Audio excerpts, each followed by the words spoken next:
2 দিন পরে আসবে আমাদের শেষ দশক। এই শেষ দশকে বিজোড় রাত্রিগুলোর মধ্যেই আছে কদরের রাত্রি। ওই রাত্রিটা আছে। আল্লাহ রাসূল কত সহজ করে দিয়েছেন, আল্লাহ আমাদের জন্য কত সহজ করে দিয়েছেন যে মাত্র 5টি রাত জাগার কথা বলা হচ্ছে। মাত্র 5টি রাত। বাংলাদেশে জাগে মাত্র কয়টা রাত? একটা। যদি আল্লাহ রাসূলের আনুগত্য যদি কেউ করে, আল্লাহকে যদি কেউ মানতে চায়, তাহলে তাকে তালাশ করতে হবে 5 রাত্রিতেই। শুধু 27 রাত্রি কদর রাত্রি খোঁজা মানে ওই রাতের পূজা করা, এটা চলবে না। ওই যে আপনি মনে করেছেন বছরে 2টা রাত জাগলেই হয়, একটা হলো শবে বরাতের রাত আর একটা হলো শবে কদরের রাত। এটা তো হিন্দুদের পূজা করার চেয়েও খারাপ হয়ে যায়। শরীয়ত কি আনুষ্ঠানিকতা? না, শরীয়ত ইবাদত পূর্ণ। তাই ইবাদত করবেন কোন জায়গায় গিয়ে? সেটা মাজারে গিয়ে। আস্তাগফিরুল্লাহ, আস্তাগফিরুল্লাহ। অধিকাংশ মানুষ 27 রাত্রি জাগতে যায় পীরের দরগায়, মাজারে, যেটা দলিল দ্বারা প্রমাণিত না। আল্লাহ যেন আমাদের হেফাজত করেন, আমিন। আল্লাহ রাব্বুল আলামিন বলছেন, ইন্না আনজালনাহু ফি লাইলাতিল কদর। আমরা কোরআনকে নাজিল করেছি কদরের রাত্রিতে। এই রাত্রির ফজিলত কত একটু খেয়াল করেন। লাইলাতুত তানজিল, এই রাত্রিতে আল্লাহ কোরআন নাজিল করেছেন। 2 নম্বর হলো লাইলাতুম মুবারাকাহ। আল্লাহ বলছেন, ইন্না আনজালনাহু ফি লাইলাতিম মুবারাকাহ। আমরা কোরআন নাজিল করেছি বরকতময় রাত্রিতে। একটা হলো কোরআনের সবচেয়ে বড় রহমত বান্দার জন্য, যেটা কোরআন, এটা নাজিল হয়েছে রাত্রিতে। আর এই রাত্রিটা হলো বরকতপূর্ণ। ইন্না আনজালনাহু ফি লাইলাতিম মুবারাকাহ। 2 নম্বর লাইলাতুল ফাসলি ওয়াল কদর। এই রাত্রিতে আপনি সারা বছর যা করবেন সব কিছুকে আল্লাহ রাব্বুল আলামিন কি করবেন? আপনার জন্য নির্ধারণ করবেন। সারা বছর কি খাবেন, কি করবেন, এইটা বলা হয়েছে কদর রাত্রি সম্পর্কে। আর আমরা এটা যাপন করি কোন রাত্রে? বলেন, কোন রাত্রে? শবে বরাত। প্রত্যেকটাই মিলছে কিভাবে দেখেন।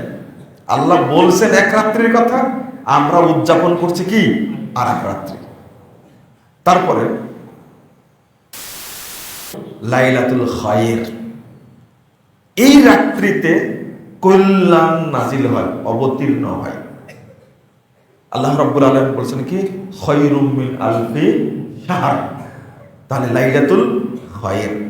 আরেকটা হলো লাইলাতুল তানাজ্জুলুল মালায়েকা। লাইলাতু তানাজ্জুলিল মালায়েকা, অর্থাৎ ফেরেশতা নাজিলের রাত্রি। ফেরেশতা নাজিলের রাত্রি।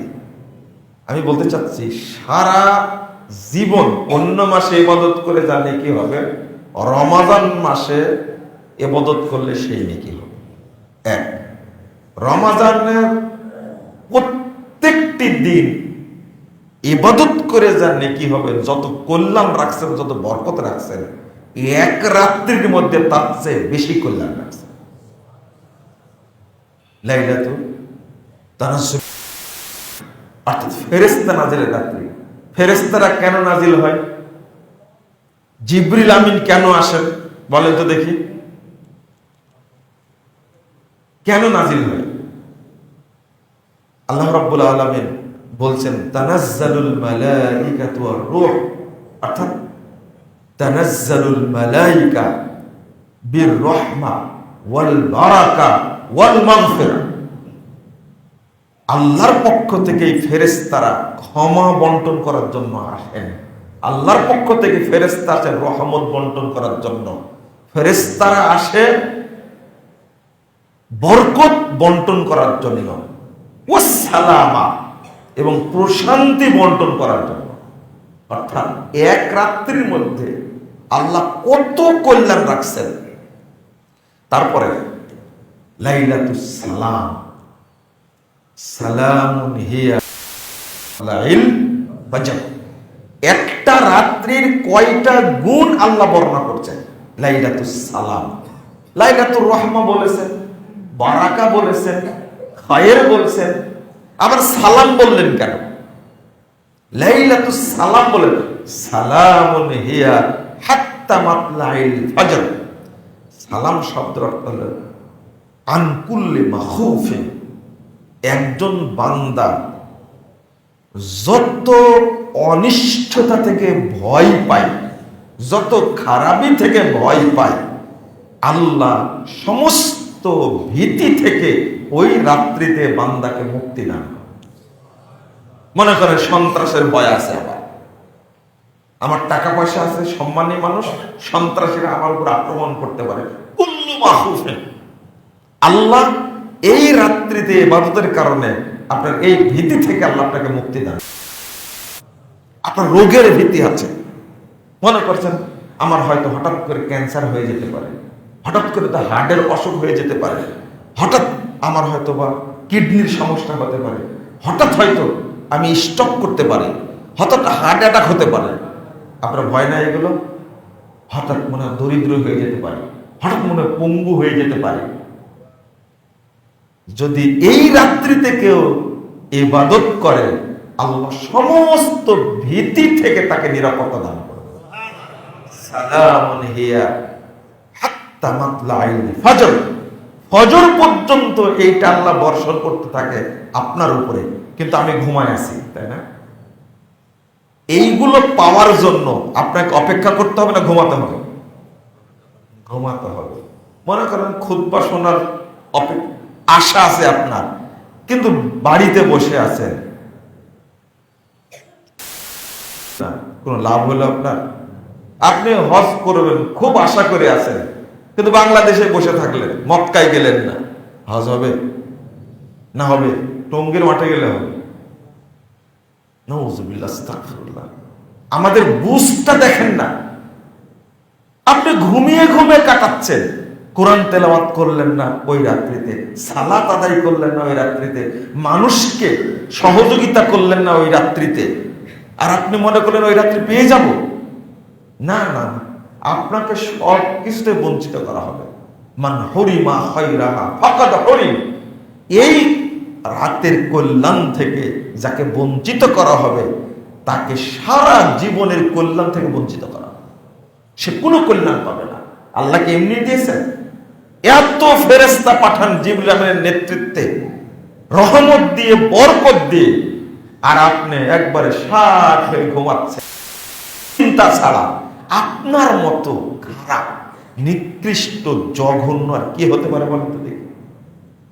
এই রাত্রিতে পৃথিবীর সবকিছুই আল্লাহকে সেজদা করে, কিন্তু এই নিমু খারাপ বান্দা, আল্লাহ তাকে দুটো চোখ দিয়েছে, ব্রেন দিয়েছে বোঝার, নিজে ইনকাম করে বুঝে, অথচ এই জঘন্য মানুষটা, নিকৃষ্ট মানুষটা শুয়ে শুয়ে ঘুমাচ্ছে। এই রাত নিয়ে তার কোনো চিন্তা নাই। ভাবতে পারেন না, চিন্তা করতে পারেন তার অবস্থাটা কি হতে পারে? লাইলাতুল গুফরান, আর একটা নাম হলো লাইলাতুল গুফরান। এই রাতটা হলো ক্ষমার রাত। ক্ষমার রাত কেন? মান কামা লাইলাতুল কদর ঈমানা ওয়া ইহতিসাবা গুফিরা লাহু মা তাকদ্দামা মিন দামবি। আপনি অন্য রাতগুলো ইবাদত করতে পারেন, শুধু একটা রাত আপনি জাগলেন, কদর রাত পেয়ে গেছেন, আল্লাহ রাব্বুল আলামিন শুধু এক রাত্রি সালাতের কারণে, রাত জাগার কারণে পূর্বের সব পাপ ক্ষমা করে দিয়েছেন। এটা হলো এই রাত্রির পাওয়ার, এই রাত্রির পাওয়ার। আল্লাহ রাসূল বলতেন মাইয়াকুম ফিহা ইউআফিকুহা। পেলেন না আপনি, ইচ্ছা করলেন পাওয়া, আপনি ওই রাত্রি পেলেন না। দেখেন আল্লাহ কত সহজ করে দিয়েছেন, বুঝেননি মনে হয়? আল্লাহ কত সহজ করে দিয়েছেন, আপনি মনে হয় বুঝেননি। 21-এর রাত্রি জাগলেন, ওই দিন কদর রাত্রি হয়নি। 23-এর রাত্রি জাগলেন, ওই দিন কদর রাত্রি হয়নি। রাসূল সাল্লাল্লাহু আলাইহি ওয়াসাল্লাম বলছেন, কেউ যদি পাওয়ার জন্য জাগে, আল্লাহ তাকেও সমস্ত পাপ থেকে মুক্ত করে দেন। সহিহ মুসলিমের হাদিস এটা। বান্দার জন্য আল্লাহ কত সহজ করে দিয়েছে, অথচ বান্দা কত খারাপ। আমি চিন্তাও করে দেখি, লাইলাতুল বারাকা বলেছিল, লাইলাতুল মুবারাকা, এই যে মুবারক বরকতপূর্ণ রাত, আপনি ওই রাত্রিতে আল্লাহর কাছে রুজি চান। আপনার তো টাকা পয়সার দরকার, তাই না? খুব উপার্জনের দরকার, চাকরির দরকার। একটু চিন্তা করেছেন আমি কদর রাত্রিটা জাগি, আল্লাহ যেন আমাকে হালাল রুজির ব্যবস্থা করে দেয়। আপনি কামেল পাস করে বসে আছেন, মাস্টার্স করে বসে আছেন, ভালো রেজাল্ট করেছেন, কোথাও চাকরি হয় না। আপনি যদি বরকত খুঁজতে চান, ওই রাত্রিকে নির্ধারণ করুন, আমি 5টি রাত্রি জাগবো। কোনটা কদর রাত্রি সেটা তো আপনি জানেন না, জানেন কি? আল্লাহ কোন রাত্রে দেন সেটা কেউ জানে না। অত 5 রাত্রি যদি কেউ জাগে তাহলে পেয়ে গেল, আলহামদুলিল্লাহ।